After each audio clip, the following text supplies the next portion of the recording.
Teman-teman sahabat Pustamiau, banyak di antara teman-teman yang juga mengalami fobia akan tidur, takut akan tidur. Istilah kedokterannya disebut somnifobia, atau ada juga yang menyebutnya dengan sleep anxiety, ketakutan akan tidur. Ya. Jadi teman-teman yang mengalami takut akan tidur ini serasa maunya itu melek terus, ya, berusaha untuk melek, ya, dengan berbagai macam cara. Jadi supaya menghindari tertidur seperti itu teman-teman, ya. Ini dipicu oleh berbagai macam faktor. Di antaranya teman-teman pernah mengalami ketindihan saat tidur, ya, ketindihan atau seperti kalau ketindihan itu seperti sulit bernafas, ya, ketika akan tidur. Lalu bisa juga teman-teman pernah mengalami sleep apnea, atau disebut juga sleep apnea ini keadaan ketika teman-teman serasa berhenti bernapas ketika tidur, ya, saat tidur seperti itu, tiba-tiba seperti itu. Juga pernah mengalami serangan panik saat tidur, gitu kan, atau juga sering mengalami mimpi-mimpi buruk yang begitu menyeramkan, ya. Itu diantaranya faktor-faktor pemicunya dan juga faktor pemicu lainnya. Nah, di sini teman-teman wajib memahaminya, ya, wajib memahaminya bahwasannya tidur itu adalah suatu kebutuhan yang sangat utama bisa dibilang bagi setiap manusia. Ya, seperti itu teman-teman, ya. Nah, lalu bagaimana cara mengatasinya untuk gangguan takut akan tidur ini? Ya. Nah, yang pertama tentu saja teman-teman mindsetkan di pikiran, di otak teman-teman bahwasannya tubuh teman-teman, diri teman-teman itu membutuhkan tidur untuk bisa beraktivitas dengan normal, untuk bisa sehat. Seperti itu, ya. Nah, jadi tidur itu suatu kebutuhan yang utama. Itu mindsetkan terus ke diri teman-teman, seperti itu, ya. Nah, mindsetkan juga bahwasannya bila tidak tidur itu akan mengganggu kesehatan jiwa dan raga teman-teman, seperti itu. Nah, lalu solusi lainnya tentu saja teman-teman ketika akan tidur itu berdoa terlebih dahulu, ya, itu jelas, ya, berdoa. Kalau perlu teman-teman melakukan ruqyah mandiri itu lebih baik lagi, ya, lakukan ruqyah mandiri seperti itu. Insya Allah ini sangat-sangat membantu teman-teman, ya, pahami. Nah, lalu kemudian teman-teman juga rutinkan untuk melakukan olahraga ringan dan berjemur. Nah, insya Allah ini sangat membantu juga teman-teman, ya. Nah, kemudian juga melakukan relaksasi. Relaksasinya itu bisa dengan melakukan olah nafas perut, teman-temannya. Rutinkan olah nafas perut. Rutinkan olah nafas perut sebelum teman-teman tidur minimal 5 menit.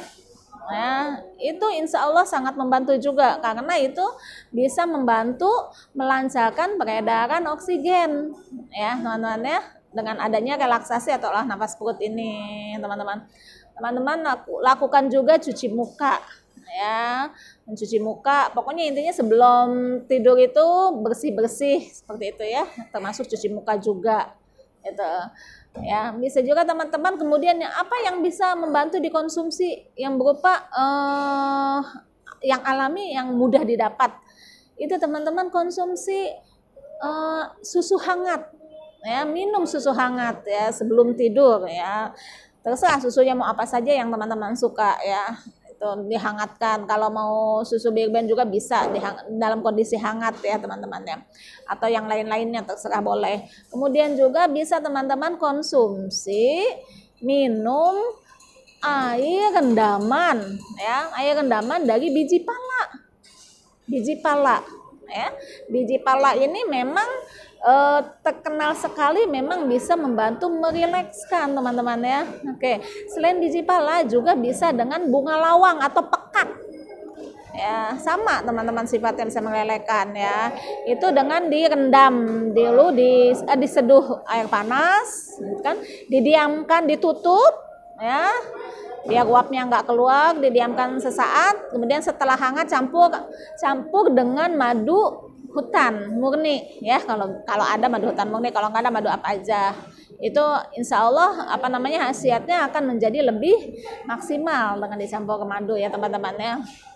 Insya Allah ini bisa sangat membantu, ya, atau dengan herbal tea yang dicampur juga dengan madu. Herbal tea ini bisa macam-macam herbalan campurannya, termasuk salah satunya ada biji palanya juga dan pekak seperti itu. Oke teman-teman ya, itu yang insya Allah bisa sangat membantu teman-teman ya. Yang utamanya teman-teman itu mindset dari teman-temannya sendiri yang harus dirubah.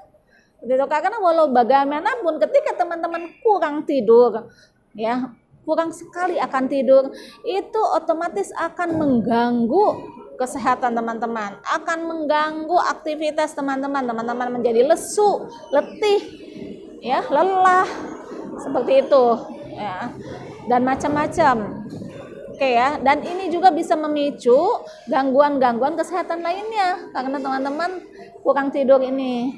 Nah, bila teman-teman sudah sedemikian rupa mengatasi diri sendiri, mengatasi dengan diri sendiri gitu ya, untuk gangguan takut akan tidur ini, tapi ternyata masih belum mampu gitu ya mengatasinya, teman-teman bisa mendatangi psikolog ya, psikolog untuk nanti akan diberikan terapi oleh psikolog gitu ya. Teman-teman akan dibantu melakukan terapinya seperti itu. Nah, biasanya kalau memang psikolog pun sudah maksimal berusaha menerapi teman-teman, tapi ternyata dianggap masih kurang gitu kan, belum bisa merubah teman-teman, biasanya psikolog akan akan menyarankan teman-teman ke psikiater yang tentunya akan diberikan obat-obatan psikiater seperti itu ya. Oke teman-teman, tapi insya Allah mudah-mudahan teman-teman Puspita Miau nih, sahabat Puspita Miau gitu kan, sebelum menemui psikolog ataupun psikiater itu sudah bisa mengatasinya melalui solusi-solusi tips yang tadi di awal saya sebutkan, teman-teman ya. Oke ya. Dan jangan lupa teman-temannya, bila memang teman-teman memiliki permasalahan atau apapun itu dalam kehidupan tentu saja setiap manusia memiliki permasalahannya, dan dirasa berat oleh teman-teman, itu jangan dipendam. Jangan dipendam teman-temannya. Teman-teman bisa menceritakannya ke orang terdekat. Ke orang terdekat ya. Jadi teman-teman gak sendirian ya. Ya, saya ceritakan ke orang terdekat seperti itu, curahkan. Oke ya. Nah, ini insya Allah bisa melegakan juga, karena walau bagaimanapun gitu kan, ketakutan, kecemasan juga itu bisa berasal dari stres apapun itu teman-temannya, bisa dari beban gitu kan, tekanan hidup apapun itu. Oke ya. Solusi-solusi lainnya tentu saja itu dengan menjalankan hidup sehat, makan teratur ya, dan sebagainya teman-temannya. Oke, insya Allah semoga tips singkat dari saya ini bisa membantu teman-teman dan bermanfaat. Silahkan bagikan pada teman-teman lain yang membutuhkan. Oke. Semangat untuk bangkit kembali, semangat untuk memiliki mental yang sehat ya.